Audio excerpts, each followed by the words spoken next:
and action. Welcome everybody to the UNBC Northwest public presentation for this week. We're pleased to have Dr. David Bowering speaking to us on his thoughts regarding the analogies and conflicts between the economy and human health and their interaction with each other. David just informed me that he was born in Winnipeg but grew up in Victoria, I believe, and then got his medical degree at UBC. But he's long had an affinity and working experience in the North, most recently, in addition to general practice, taking on the role of Chief Medical Health Officer for the Northern Health Authority. So he does indeed speak not just from the heart, but with some authority on these matters, and I'm very curious to see where he takes us in his discussions today. David, the floor is yours. Well, thanks very much, Bill, and ladies and a couple of gentlemen, in this room anyway. It's always been my experience that when you talk about health, the women are there and the men have to be dragged to a certain degree. But it's wonderful to see a few men, because I did work on men's health as a kind of a passionate issue for quite a while. This is my first PowerPoint in over a year since I retired. So this just tells you what kind of a beautiful life I'm able to live, not having to be in meetings and giving PowerPoints.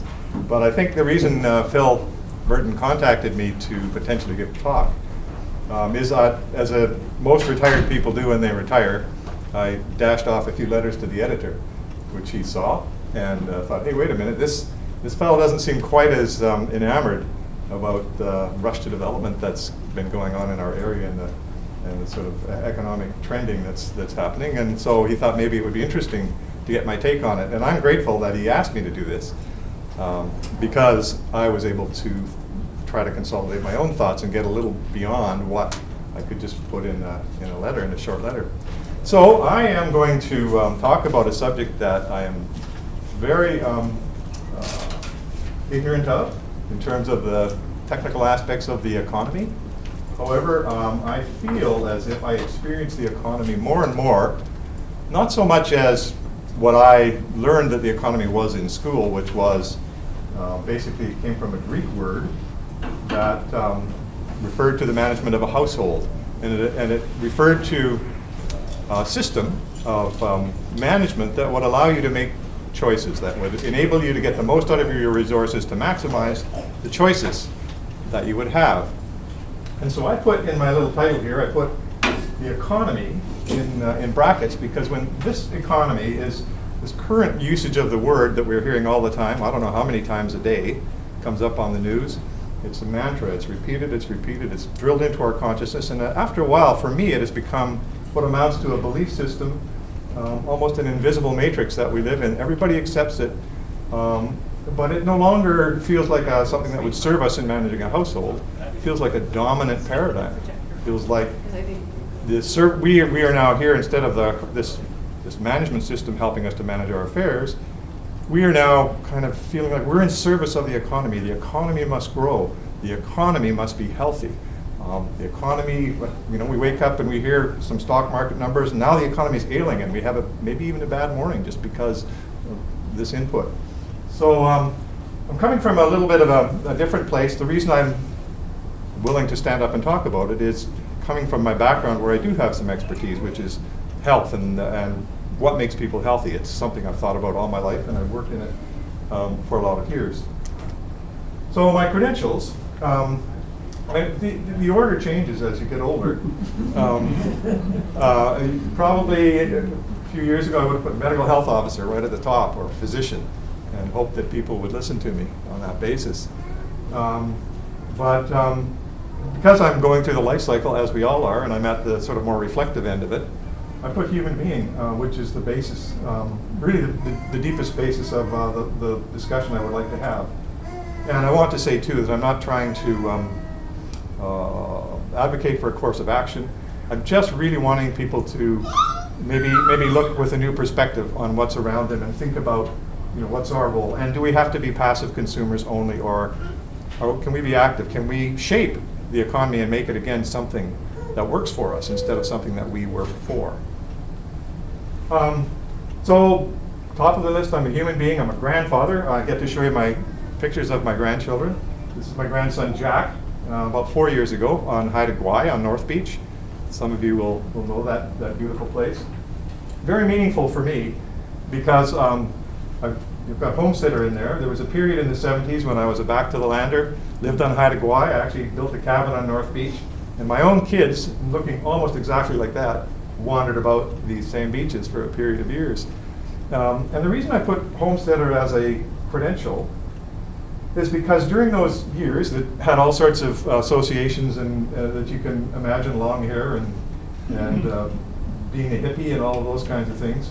At the same time, I was able to get a sense of you don't really need as much of the economic stuff as I might have thought before. So I was able to build a cabin in the woods with an Alaska chainsaw mill, a big garden, we had goats, we were very self-sufficient, remarkably self-sufficient on almost no money for a period of years.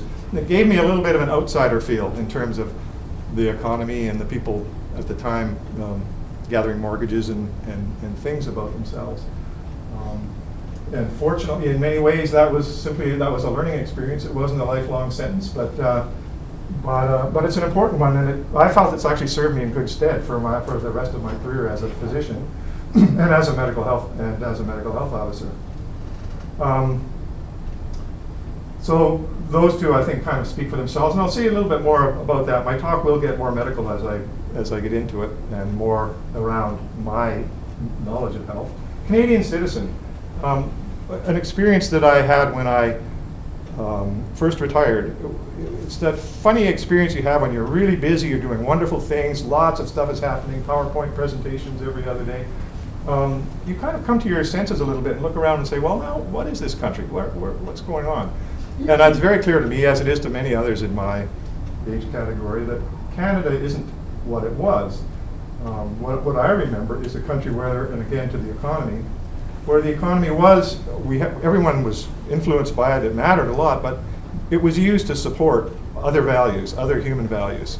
It was a country where we went out of our way to use the economy to support the arts, where we used the economy to invest in sort of preventive programs and health systems. And it really is almost unbelievable how much we have evolved, or I wouldn't even say evolved, or devolved from that to a situation where the needs and dictates of the, in quotes, economy pretty much override everything else. And these other needs, if attended to at all, are, if somebody is nice enough to offer them out of the goodness of their heart or with very little support. So here's some of the things I've been alluding to, these characteristics of this global economy. Again, as I see it, and I hope we have a chance for a little bit of discussion, and you'll take this food for thought as just that. But I think it's, in the first place, outdated. My understanding of the economy is that it came from the time when people in Europe looked across to what they call the New World.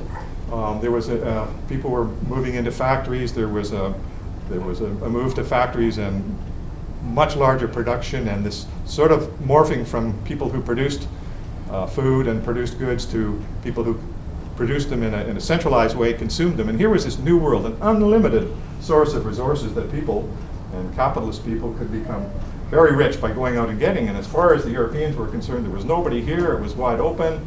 Of course, it was irrational. That wasn't true. They were ignorant. They didn't really know that, in fact, there were people here, that there was a whole system of an economic system that was much more based on the land and the earth.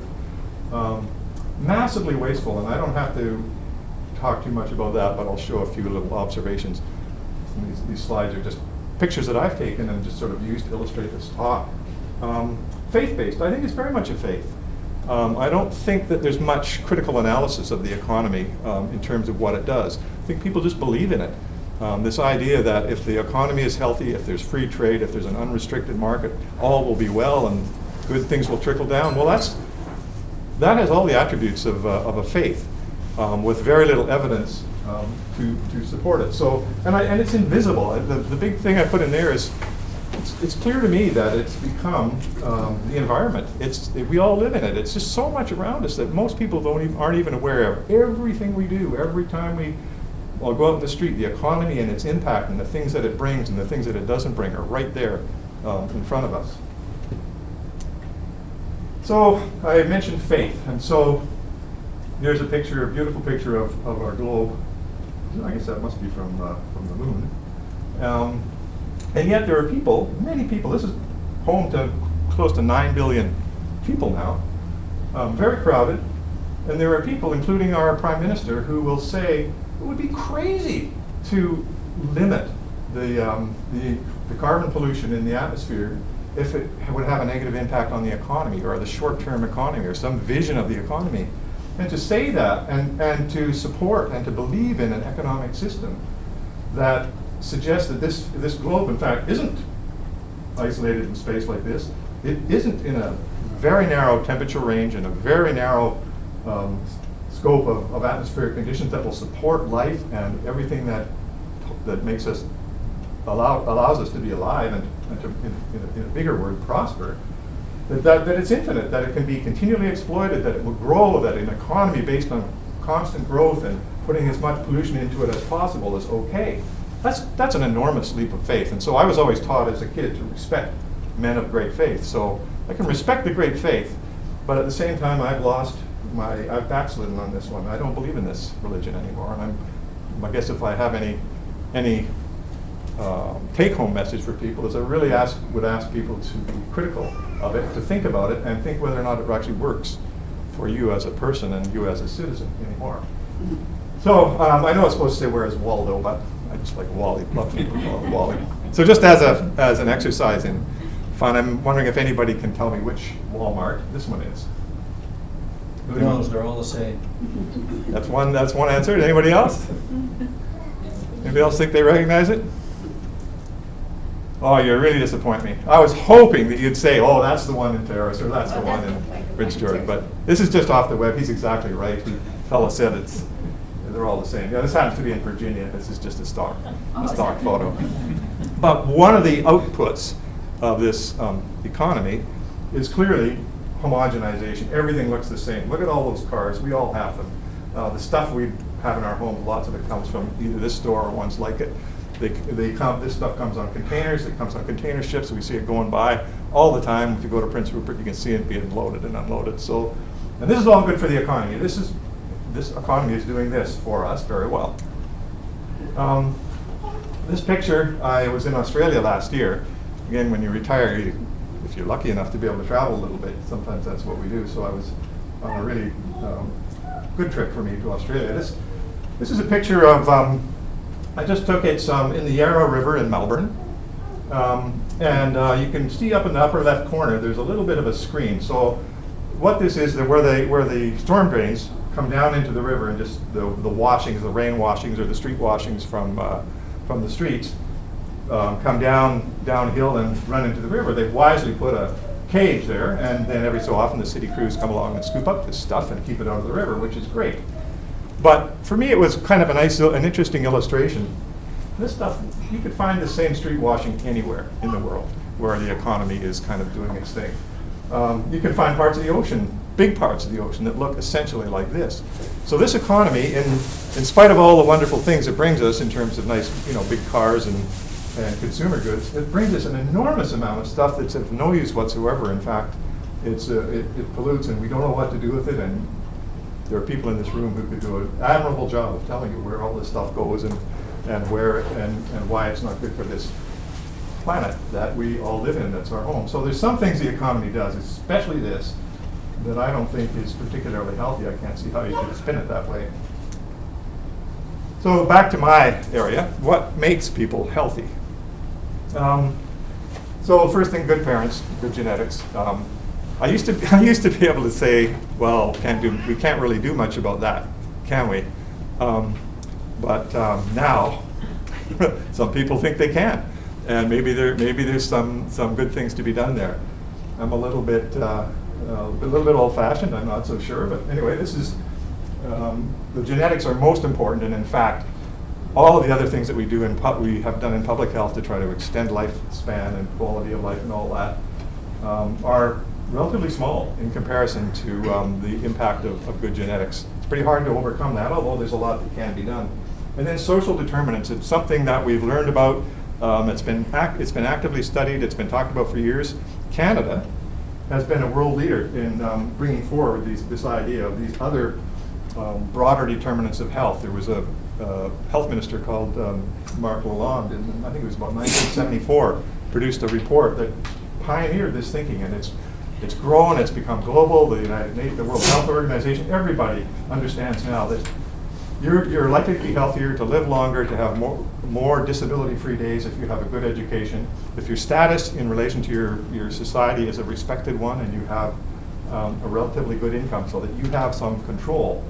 And in my thinking, the commonality around some of these broader determinants of health is this idea of locus of control. This ability to believe that what you do can make a difference, that being an active participant in your life makes you healthier. There's some very good studies that have been done on First Nations communities showing that where there is a good locus of control, where people are running their own education system, school system and health system, and involved, as opposed to having it either given to them or not given to them by another level of government, the health outcomes are much better. And this you can illustrate this in many ways, but it's kind of vitally important, I think, from the sense of, am I a consumer or am I a citizen? And citizen implying an active participant. Relationships and social networks, very important to health. And so I think people intuitively know this, that the more isolated people are, and the less meaningful contact they have, the less sustenance they get. And it's not about access to care particularly. It's not about anything other than just what it does to us as human beings, to interact with each other, to support each other. It's who we are. It's how we've evolved. And the environment is vitally important. I put down water, air, and food, and everybody can understand those aspects. Spiritual home, I didn't know how to phrase this one, but many cultures understand the earth and the environment and our natural surroundings to be more than just stuff to dig out of the ground and export or import. And for me, in my experience, I mentioned I'd spent those wonderful years on Haida Gwaii, living in the woods. Crystal clear to me what that means, and there are actually studies that talk about the impact of wilderness and a wilderness experience, or even an experience in nature on children, on people with mental health issues, that it actually promotes health. And this issue of equity within a society, fairness, equal access to opportunity, and a relatively small gap between rich and poor. That was nice. I'm just going to sit here and listen to that one. I'd like to, yeah, anyway. So equity makes a difference, and there's, again, good studies that show, countries that demonstrate, and particularly the social democratic countries that have fairly involved government in terms of equalizing resources and distributing things more fairly, and actually looking at the sort of social good as the highest value, as opposed to profit being the highest value, are healthier and spend less on health care. You don't see, I didn't put health care per se in here. It makes a difference. People have tried to quantify it, and it maybe is in the 10 to 20% range of impact on health, so we need it. Obviously, especially the worse this is, the more we need healthcare systems. One wise person who was talking to us in public health once said, your goal actually ought to be to shut down the local hospital, not to build a bigger one. And I think clearly that's never going to happen. And just while I'm mentioning the word hospital, and I see this in the same context of the economy, that these things kind of grew back in Europe before the so-called New World was really discovered. When we were industrializing, we were producing factories, and we came up with this factory model of producing health services. So everybody, ever since then, has assumed that if you want to have good health care, you build yourself a factory somewhere in your town. You amalgamate you bring all the sort of sick people into various guilds or unions or whoever come in and supply services, and there's very little critical attention paid to it. And I think it's kind of the same way as the economy. These things develop, they become part of their background, and then we're no longer very capable of seeing them for what they are and whether they work for us anymore.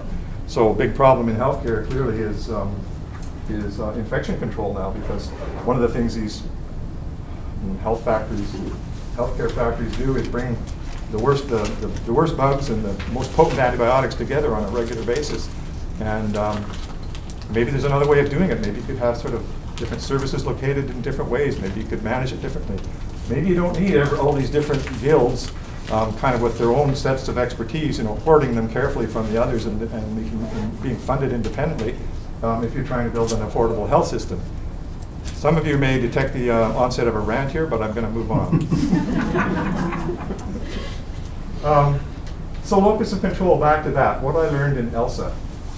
So my first job as a GP when I graduated in 1970 was as the medical health officer for a little, it was called medical officer, not health officer, so I was essentially the doctor for this little mining town in the Yukon called ELSA.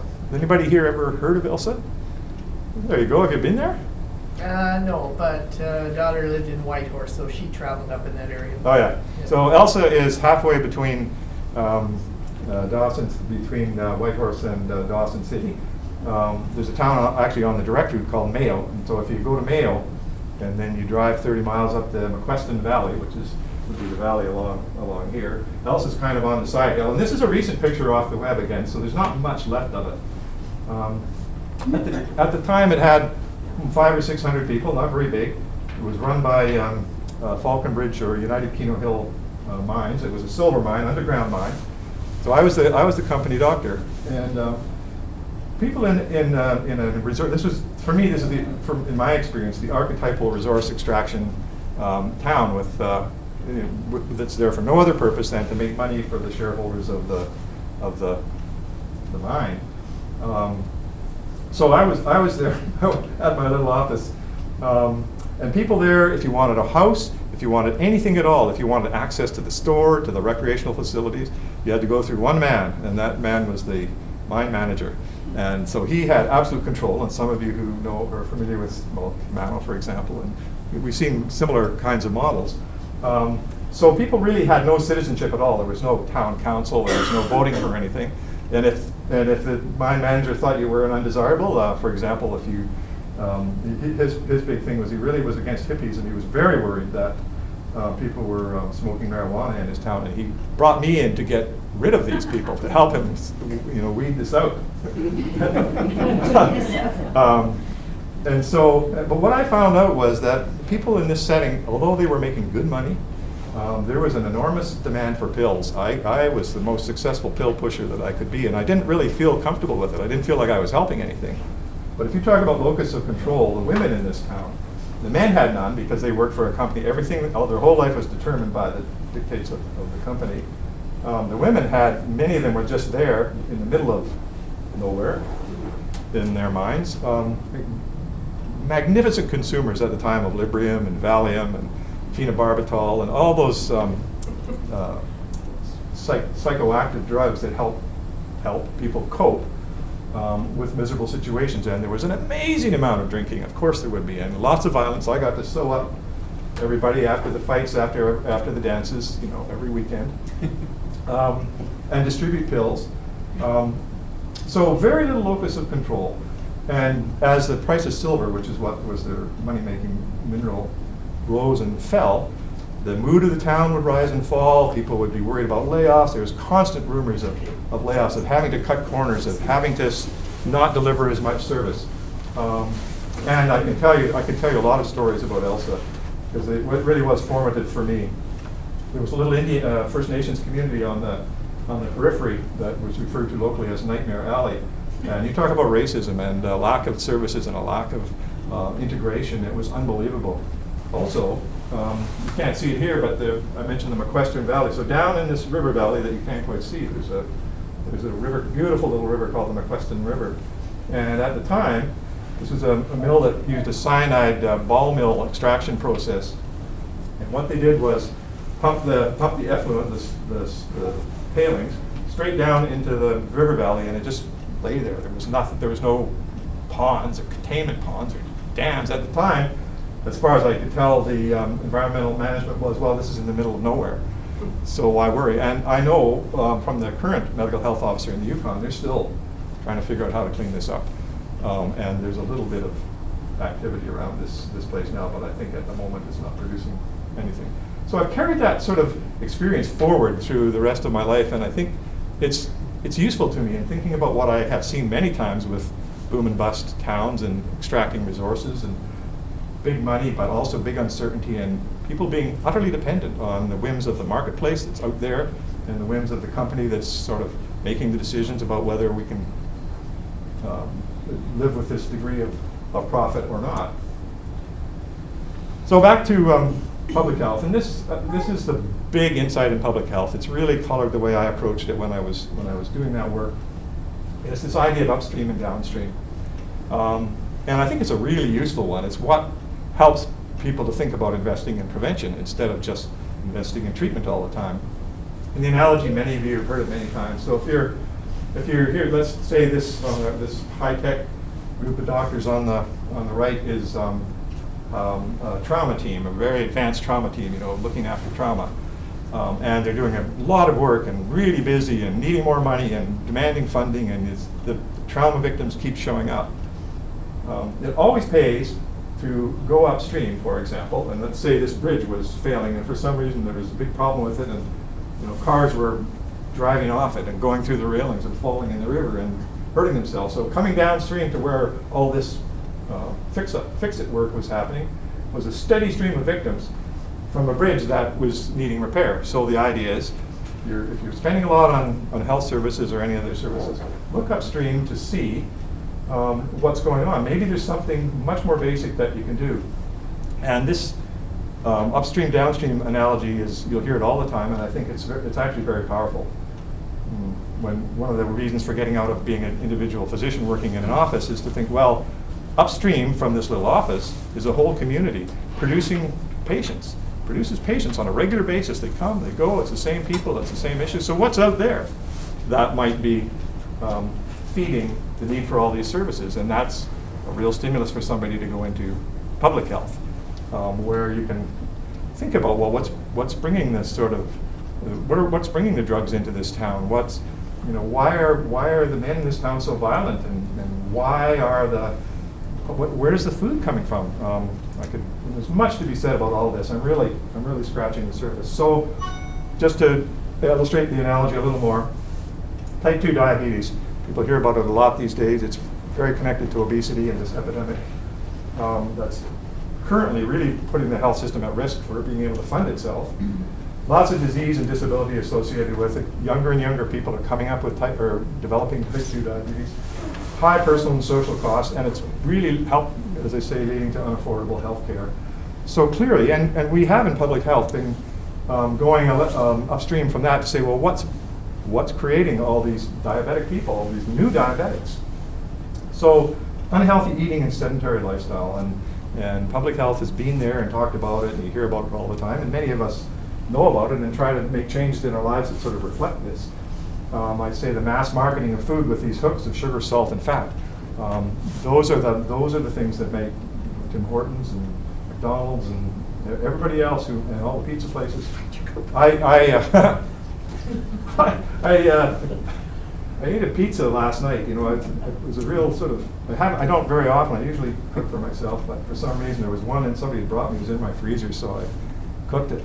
And I'm still wanting to drink gallons of water. The amount of salt in these things is astonishing. And it was great at the time. I felt, gobbled the whole thing down. Passive transport, cars and elevators and subsidized fossil fuel and unlimited electricity, all these sort of things that keep us off our feet, keep us from moving our own bodies. And I put down screen-based entertainment, and there's plenty to be said about screens and how young people are not only entertainment, but screen-based education, screen-based pretty much everything. Again, we haven't gotten very far with amalgamating that or incorporating that into physical activity. So we have this upstream, we have all this stuff happening, and public health stops here. We promote active transport, we promote healthier eating, we ask people to get out, and you'll see commercials saying, here's the screen time, and here's these kids hardly doing any exercise. Those are good. But my sense of it is if you go upstream one more level, which, you know, I'm the kind of person who thinks, well, if this is upstream, what's upstream from here? And that gets us back to this discussion of the global economy. We call them the headwaters for example, this epidemic of diabetes. So in this setting, waste and overuse of fossil fuels are good. So we should be driving cars, and we should not be on skis. We should be in snowmobiles, and we should be having all these things that are run on fossil fuel that keep us off our feet. Local production should be easily overthrown by bringing in mass-produced foods and processed foods. Biological diversity just gets in the way of, you know, big picture economics. And I mentioned here manufactured craving that's built into entertainment, advertising, and media. In fact, craving is a bit of a Buddhist technical term for those of you who think about these things. And it's a mental affliction, as they say. And it's really an important thing to be aware of. And there's a number of advertising campaigns now that actually include the word crave in it. I think Save On Foods has a thing called Crave More. And you just think, okay, maybe that's what I should be doing, just craving more. Maybe that will make me happy. Maybe that's what I really need. But clearly, this is manufactured, this is built in, this is good for the economy. We need to be unsatisfied. We need to never have enough. There's many levels to this upstream, downstream analogy, and again, my literal mind has spent a fair bit of time thinking about it. And at one point I was in Kiwanga with public health people talking about health in that community, and the phrase came out of that, upstream is actually a place. In this setting where people are dependent on salmon for culture and for food, and people were worried about the sacred headwaters, upstream is a physical place. Like these actual streams are part of this upstream analogy. So here's a little video clip that I just happened to take one time. This is just a moment of meditation, just thinking about all the factors that influence the health of these sockeye that happen to be in this stream at this time. What happens right now around the stream is vitally important. What happens upstream in terms of what's coming down to them is important. What happened to them previously downstream, and what they could tell the fry going the other way about what they might face when they get to the ocean. It's all dynamic, it's all interactive, and it all affects health. This is an interesting stream, just as a sidebar. It was, I think, in 2010, up near Bridge Lake, near 100 Mile. This is a stream where the locals had never seen sockeye before. It was that big year for sockeye where they were showing up everywhere. There was a pressure of amazing amounts of fish. But conditions were right. The upstream conditions, the downstream conditions, that mysterious black box of the Pacific Ocean sent so many of these fish back. Quite amazing. When I mentioned this idea of the fry, learning from these fish going the other way, the fry going down, learning from the fish coming the other way, it reminds me. I dabbled in music all my life. I'm this 3.5 chord guy who loves to play music around the kitchen table, sort of thing. And one of the joys of being a half-baked musician is that sometimes you get to be with other people and play music and say, oh, this is pretty good, let's form a band. Okay, well, what are we going to call it? And so then the big fun is naming the band, and usually a lot of bands never get beyond that. So there's a band here called Dr. Fishy, which as soon as I heard about them, I thought, well, I want to start an old guys band called Spawned Out. And if only Fry could learn from some of the things that we've seen as we got to this place. So back to this, if you believe in the economic creed, endless growth is both possible and also necessary. Like, it has to keep happening. Like, if the economy isn't growing, it's sick. People tell you, they say it's sick, it's ailing, it's no good, it's not working. Resources are inexhaustible, or virtually inexhaustible, or we'll always find new ways to exploit them differently and more effectively. I mean, get me started on fracking sometime, because I was the chief medical health officer as they were beginning these health studies on fracking that was already massively underway in the Northeast. And I will just say that just as the air is a clear public resource, what we put into it affects everybody. So is the groundwater. It's just not seen by very many people. And there's a great deal under the surface that people aren't hearing about fracking. And again, another lecture, another time. probably better qualified people than me. Consumption of anything at all is good. So profiteering in weapons, it's morally neutral. And I say the rich arms dealer is just as successful as the rich vaccine manufacturer. This is astonishing. Like if this is a religion, as I've kind of made the case or tried to, it's not the religion for me, because I think this is terrible. I think the arms trade, if I was looking for a cause to fight that I think is the biggest, if I want to use the word evil in the world, it's this manufacture of arms for profit and trade in arms. And then, so I'm going to say a little bit more about that just briefly.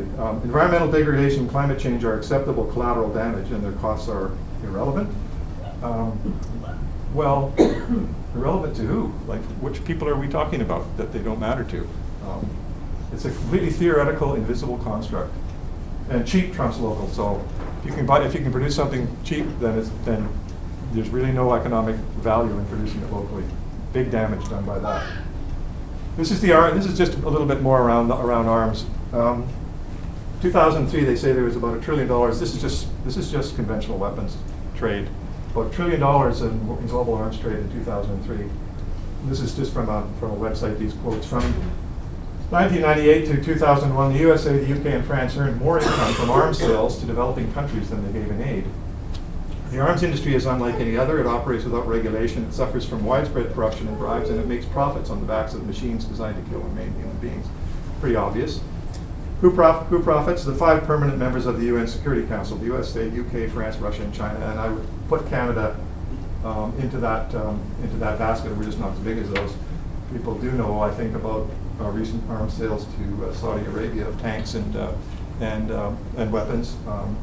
For a regime that we have no reason to do that for, certainly no moral reason, other than we're economically linked to them, and in this sort of system of faith, that's enough. That's all we need. And as Jimmy Carter said, we can't have it both ways. We can't be both the world's leading champion of peace and the world's leading supplier of arms. And I did say no to Canada's recent sale of tanks to Saudi Arabia. And I apologize for this graph. I just pulled it off the web and it didn't come very clear, but I'll tell you what it is. This is the arms, the sale in those arms that we talked about in 2003 being worth $1 trillion. From what are those years? 2004 to 2011. So you can see that about 2010 they just spiked. And the top graph is the total arms sales, and the one that reflects it, and is almost right there, is arms sales to developing countries. So when you see, pictures of dead-eyed 14-year-olds with big weapons, standing around, obviously just lost souls if ever there were them. Forget the little kids with the flies around their face because they can't eat. Think about these kids with the weapons. This is good for the economy. It's growing fast. It's great news for the economy that we all live in and presumably are supposed to serve. That's a good thing. So I put a few little things down here. So good health. You want a life-supporting environment. You want diverse, locally produced, sustainable food supply. You want equitable opportunities, active engagement with community. You want participatory democracy. You want creative and critical thinking. In a good economy, again, put that word in quotes, please, every time I say it. You want as toxic and dirty an environment as possible. And this is literally what the mandate of big corporations and resource development is how much can we get away with, and how little can people force us to do. Because that's in their economic bottom line best interest. It's usually costly to put out clean effluent or clean products into the air. Dependence on cheaply produced, homogeneous, distant, chemically supported food. Again, because there's big bucks to be made on this scale, and people will buy it. If the economy makes everybody, no matter how much stuff they have, feel like they don't have enough, and in fact, you have to have 2 people working all the time to support a household, to try and pay a mortgage. All these things are linked, and so you end up having to buy this stuff. You have no choice. So I mentioned at the beginning, the economy, as I understood the word, meant to help allow you to make choices. In fact, it prevents, I think, what's going on now mostly prevents us. Opportunities are linked to wealth, not equitable. Is that a bell saying I should stop? Oh. I think I have almost until 1. I'm going to try and leave a little bit of time for discussion. And this passive acceptance of corporate largesse and pacifiers, and there's a lot to be said there. Maybe you can just think about what I might be getting at. The trickle-down economics. And apathy and repression, like people don't vote. People are apathetic. And there's more and more active repression of critical thought and of some of these values, I think. Some of you might agree and some of you might not. Deregulated infrastructure, good for the economy, but bad for health. These are just some photographs. Can't remember the years, but this was a derailment right here a few years ago. I do have the years in my notes. These two bottom photos are in Prince George, that derailment across the Fraser from Prince George. This is a derailment down near Clearwater. When I saw Lac Megantic happen, I was part of a study I didn't do. The fellow named James Haggerstone at Northern Health put this together. Railroad incidents and accidents in the north from over a 10-year period, I think up to till 2013, 2005, up to 2013, I should say. It's astonishing how unsafe this industry has become. If people want to be worried about something, living in Terrace, living in Prince George, living anywhere along this railway, worry about this, because there's a lot of really serious material, hazardous material moving along it. It's been deregulated for many years, and even talking to people who work in this industry, you will be amazed at how much risk we're exposed to and how little people are aware of it.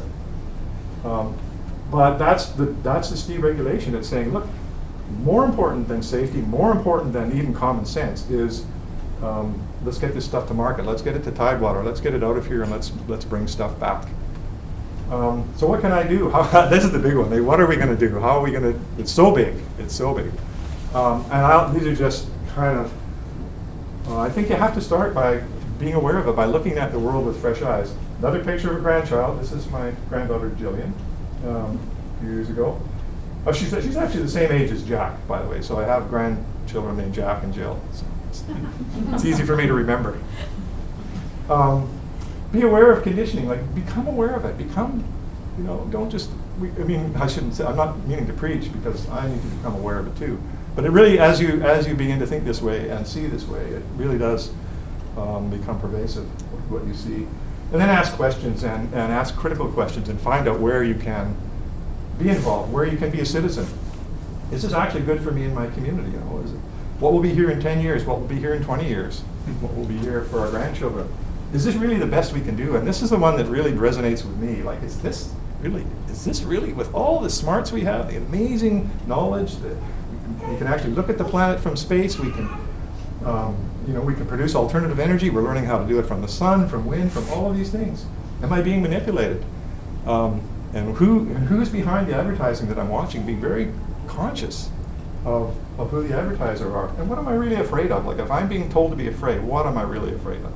And do I need this on a sort of risk analysis basis? If I'm to be worried about terrorists, what's my risk in Canada? And somebody told me the other day that the number of people actually injured or killed in Canada by terrorists is less than the number killed by these things. So it's worry. It's a worry. There's lots to worry about. But really, what else is there to worry about? And is there more to freedom than just free trade? And clearly, as I'm suggesting, there is. These are just two things that were very rewarding for me in my work in public health, and they came from sort of taking this more of a what-if approach. What if we just didn't accept road crashes as a part of the background of daily life? What if we thought of the motor vehicles as a disease agent? If it was a virus, I used to say, what if it's a virus that kills 300 to 400 people every year in BC? What if a virus did that even once in a year? What would be the response? Every year in BC, 300 to 400 people, 20 to 30,000 people seriously injured from this disease agent, if you look at it that way. And I was lucky to have a really wonderful woman, Marianne Arcan, to work with, and a number of others, and we came up with a coalition, and we actually had a real, forgive the word, impact on this issue in the north. We saw during the course of this a real fall in motor vehicle traffic deaths, especially among men, because we were working with industry. We were mostly working with truck drivers and people using the roads as a workplace and so forth. And there's a ton to be done, and it was very rewarding, and people got it. And it was just that little shift And what if we just didn't accept it? It was the same with this, again, I mentioned men's health earlier on. We had a men's health project that I had a great time doing. People resonated with it, and if you say, well, yeah, there's all sorts of problems, there's violence and there's terrible things happening, but what if men were healthy? What if? Imagine that. Imagine how fewer problems women would have, and how much men were engaged actively in our community instead of playing with toys until they were, my age. So forth. So blah blah, again, another rant or another thing. So what works? And I just in sort of public health terms, a fresh look at the issue, who else cares? Find them and get together with them and work with them. And then collaborate and engage and persist. And I think this having fun is you can't be too serious all the time. Because if you are, you just burn out, because it is everywhere. It is very big. So you have to take little steps, and you can take individual steps, you can take steps in groups, and then just keep learning. I put keep learning. This is my medical school graduation class at the 40th reunion in 2010. So I was going through my pictures to make illustrations for the talk. Found that one. Here it is. That's the group. Some of these people have made good contributions, I think. Not too bad of a crew, a little motley. When we graduated, more than half of us smoked. You can see there were relatively few women. Now that's changed. So there's some positive things that happen. Not all the evolution has been bad.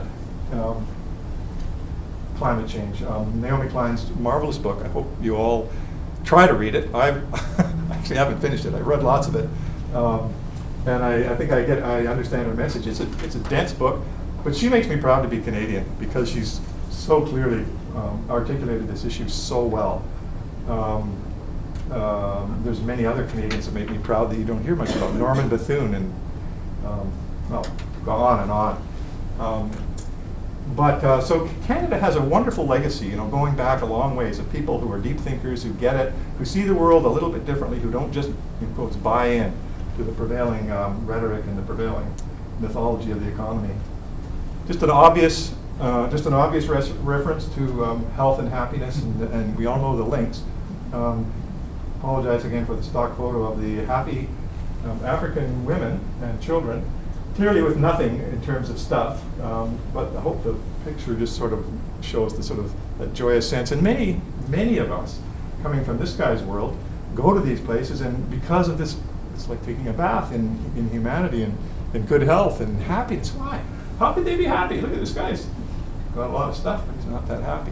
It's a little archetypal, but at the same time, there's a lot of truth in that. And as you get older and older, you become clearer and clearer about the discrepancy between those things.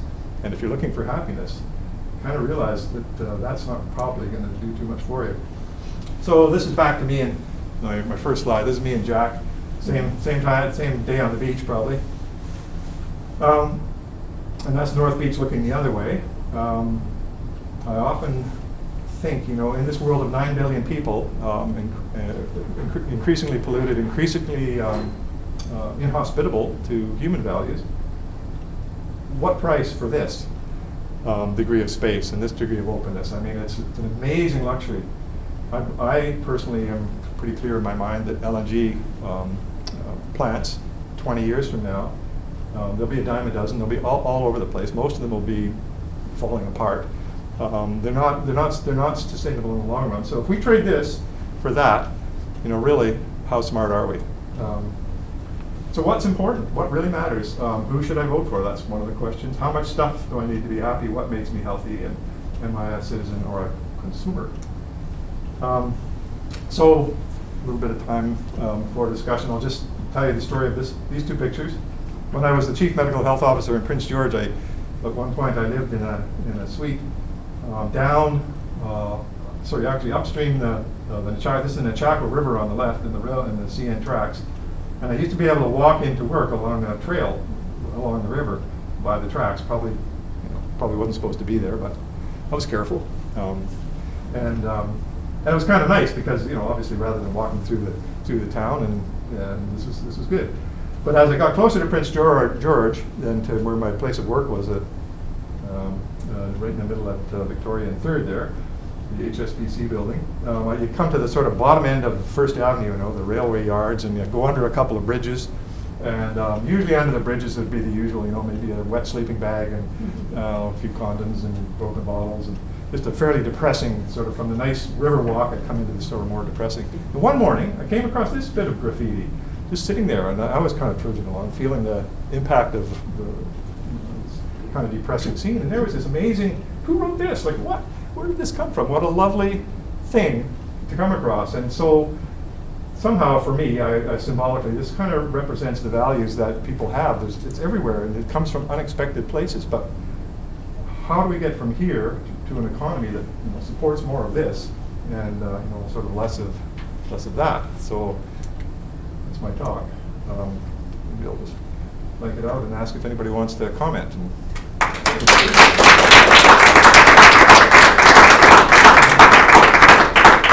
So questions and commentary for David? Yes. Thank you, David, for a refreshing talk.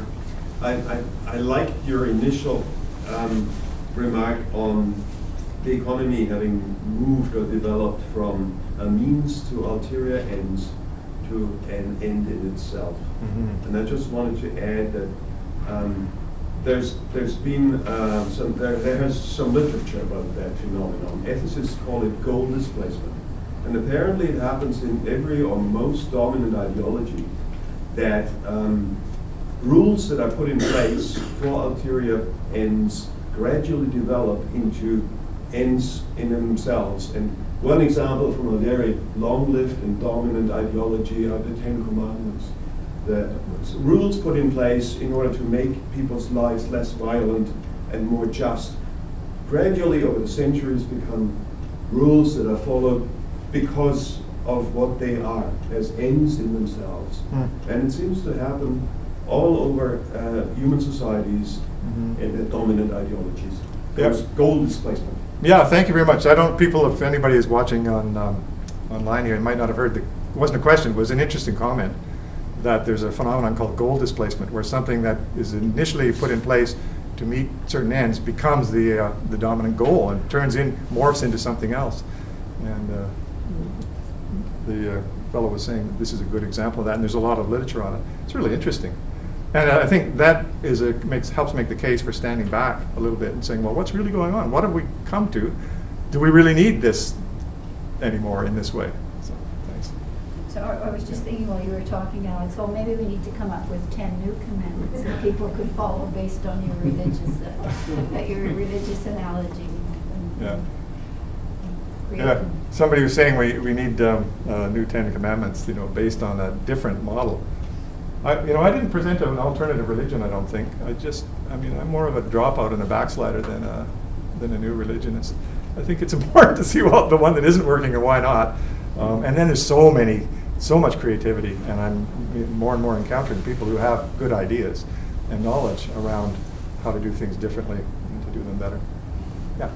I'm just thinking with what you're saying, that perhaps growing what is working would be a response that communities can make, even though Western nations are not making it. So if you look at a little tiny country like Bhutan that has gone to this gross national happiness index, it was most of the things that you were talking about as critical to returning to a people-centered value system versus a profit-centered value system. So when we look at where that's already happened and how it's happened, one example is some of the cities in the States, like bankrupt Detroit, that are then looking at, well, we can't follow the national model. We're collapsing. We have collapsed. So we have an opportunity here in the Northwest to make those kind of changes before the collapse that those apocalyptic kind of gray metal toxic photos present. Wonderful point. I can't really summarize exactly what you said, although I did catch that idea of working locally and developing a local economy that works for us almost as a survival mechanism. Before we have to, because there's nothing else. Well, yeah, and Naomi Klein, I know in her book, wonderful book, comes to essentially that same conclusion. And I used to say, one of my little catchphrases was in public health was that health happens in communities. It doesn't happen in the province, because the province is a kind of an abstract You know, there is no such place as BC. There's neighborhoods and there's communities that we live in. Nobody lives in BC. People live in Vancouver, they live in Terrace. Nobody lives in Canada, even fewer. I mean, these are very abstract concepts that are constructs to help us as a society do things, you know, conjointly. But the things that sustain health, and if you're trying to promote health in terms of healthy food, limiting our carbon footprint, all those things have to happen at a local level. And there's such a conflict, isn't there, between the economy and sort of local, no quotes, local actual economy. I was watching a video called GMO, oh my God, has anyone seen this? And it starts out about in Haiti, where people there who have nothing, you talk about a group of people who have nothing, where there's a heavy promotion of genetically modified seeds that they're supposed to buy and that will make their lives better. They're turning them down basically because they see it as going against their values, not because they don't need food, but because then they can't produce their own seeds. They have to buy seeds every year from Monsanto or whoever else is making these seeds. And those kinds of common sense insights and the courage that people like in Haiti would have to see that, I think those things are really important. I think we won't have, you know, if we change things, we're never going to have as much stuff, but we won't have as much waste. We wouldn't have as much waste. And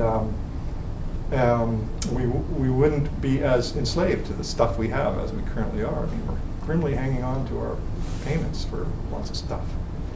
One thing I haven't heard mentioned is China. And that is one of the largest factors in the global economy. And one of the things I think that holds us back is the word racism in Canadian culture. We're afraid to discuss it. But the Chinese, personally, politically, I don't like the Chinese. I don't like their intents. And yet they go about things very well. They have a 5-year plan that they've had, I think, since the 50s. And they come up with goals to sustain themselves and better themselves, and it's wealth and prosperity. Mm-hmm. And they don't allow Americans to invest in China, and yet China is taking all of our resources. A lot of these companies that exist here actually have Chinese government officials as people on the board, and it's never discussed. Mm-hmm. Next thing is a Chinese company, our mayor Pernowski, he's a traitor. He was never called on his goals and games, working with the Chinese. So the comment was about China, and it's interesting because China is clearly the savior of the world, right? In terms of the big economy, everybody wants to get into this market. And the woman speaking was saying there's a lot of things about China that she doesn't like, that she's worried about. One thing you referred to this, that they do have going for them is an ability to do long-term planning, which we don't have. And that's, we could have the same talk about our political system if I was more knowledgeable and more courageous. We could talk about it. How's it working for us? And how does this short-term, how do you change something like that? I mean, it's so difficult to change things, isn't it? Other than kind of waking up and seeing them and making small incremental changes at every level you can. To change the whole big picture is really difficult. Look at the U.S. Constitution and the right to bear arms, and Obama doing everything he can't touch it. Sorry, go ahead. I was thinking about the concept of economy, and there's all this talk about so-called free trade, freedom of choice, and so forth. But really, the way the economy is structured, from my perspective anyway, is it's an elaborate, arbitrary system for removing control from the public at large, putting it into the hands of a minority of the population. And this minority is not particularly interested in changing the status quo, except when it comes to producing a new product that might sell a lot. It is nearly invisible, as you say, and yet that is the way it operates. Well, I guess we've come to the end of our time, so, sorry. I just have one more thing. The degrowth movement, which I haven't heard about until just a few years ago, but the concept I've always thought about is what I'd like to get engaged with. Are you aware of any groups closer to home? Like I know there's some people in Europe and stuff, but like, is there a degrowth type of movement closer to home? There's one Montreal. Yeah. Okay. I mean, I would do the same as you probably. I'd probably look it up on the net, try to find, and people I know doing things that could be called degrowth, but I mean, I don't know if there's a movement. There's a disinvestment movement, for sure, in terms of fossil fuels. There's a pretty structured way of trying to get your money out of fossil fuels if you want to. Can I just ask you one more question on your work as health official with Northern Health? I do some work with them on BC Heal, and I find it very, very frustrating. And it is all about the citizen and feeling well and getting all the help they need in order to prosper, et cetera, all the things that you said before. But it doesn't seem to go anywhere. In the 7 years that I've been on the board, we haven't really made a step forward and lots of steps backwards to get people to eat healthy, to move, to do these sorts of things that constitute better health and living. I find it also very frustrating when we say to people, go and get your eyes checked, go and get your teeth checked, all these sorts of things, and people say, I can't afford it. And it is an acceptable system that all these doctors here work in. You see the doctor for a 7-minute appointment. Your eye health is not part of your health system here. Health care? I don't think so. We have moved so far away from this. And you have been a member of that system. How did it feel to you that we saw it degrade more and more and more, and there was actually nobody who spoke up? Why aren't there any doctors standing up and saying, this is actually unconscious of what's going on here, that this is not health care, this doesn't constitute care of the patient anymore. It is not really up to the patient to do this because most of us don't really know how it works. So from you as an insider, what would your suggestions be for us all who actually are interested in health, obviously, or we wouldn't be here? What can be done about this kind of thing? Because it really is frustrating to me to see people actually die of bad teeth, lose their eyesight because their optic nerve gets infected, all these kinds of things. That's third world stuff in a very, very rich country. I'd love to get into it with you. It's the healthcare system. And I can talk about lots of connections to the economy, fee-for-service payments to physicians, and blah, blah, blah. There's a lot that could be said. I don't really have a quick answer for you. But how did you feel personally when I felt restricted. The older I got, the more restrictive I found it. Yeah, because it's a political organization. It's run in the context of the economy, with a short-term government that has goals for getting reelected. It's what it is. Yeah. People could join me in thanking Dr. Bowering. We all have lots of homework in making ourselves aware of the consumer brainwashing we go through and the political constraints in which we work. But I hope you won't mind this token of a consumer.